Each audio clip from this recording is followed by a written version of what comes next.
From the Living Bible version, the men of Nineveh shall rise up against this nation at the judgment and condemn you. For when Jonah preached to them, they repented and turned to God from all their evil ways. And now a greater than Jonah is here, and you refuse to believe him.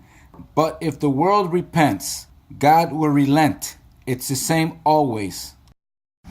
Now what's next? Now that Trump, the seventh king, is in play, now we have the eighth king, the religious system that put Trump in office. That is Judaism disguised as Christianity, with its law-based morality and 10 Commandments and rules, law. Bible thumping.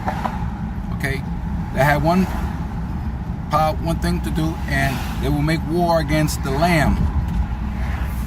The Lamb is Jesus Christ. But how will they do that? He's not here. They'll do it through his chosen followers. So the war will begin with those of the Spirit and those of the letter. The letter kills, but the Spirit gives life. Those who are truly Christians in the Spirit of Jesus, okay, who love each other and follow wherever Jesus goes and dress properly, because Jesus said, if you commit adultery in your mind, you can do it in your mind. Moses says, do not commit adultery. But Jesus took it to the next level. And he says, don't even do it in your mind. Those Christians are true Christians. The other ones who keep saying, well, no, let's follow the 10 Commandments. I don't commit adultery, but it's okay to dress real nasty and go to church. I don't agree with that. You're not a Christian if you do that. If you're not considerate for yourself and for your church and your community, how can you say you're a Christian? No, that falsehood has to stop. And the battle's beginning with this video, because some of you are getting upset.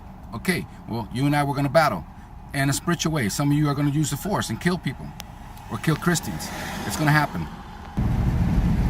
Paul was so committed and devoted to the writings, the Old Testament at the time, that he killed people for it. Then on the road to Damascus, he was humbled, and then people matter. The hell with the religion. First, it was religion was the most important thing for him. Then he said, no, now it's people that matter. Okay, I went to church last night. I had that little battle. It's going to continue.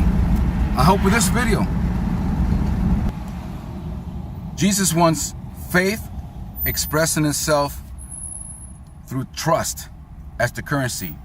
It says love, but I'm not going to use that word because it's kind of a big word. Some people, oh, don't you love? It's distorted. But anyway, not money.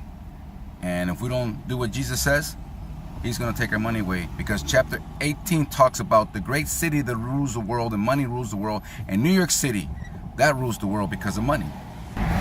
Like I said in other videos, and all the sea captains will stay far. Why? Because of radiation. And the angel picked up a boulder and threw it down. That way, and that mighty splash, that's how that city will be destroyed in 1 hour. You throw a boulder the size of a millstone in the water, it looks like a mushroom cloud. So I say radiation. So we need to go to greatestonecommand.com and start doing what Jesus says.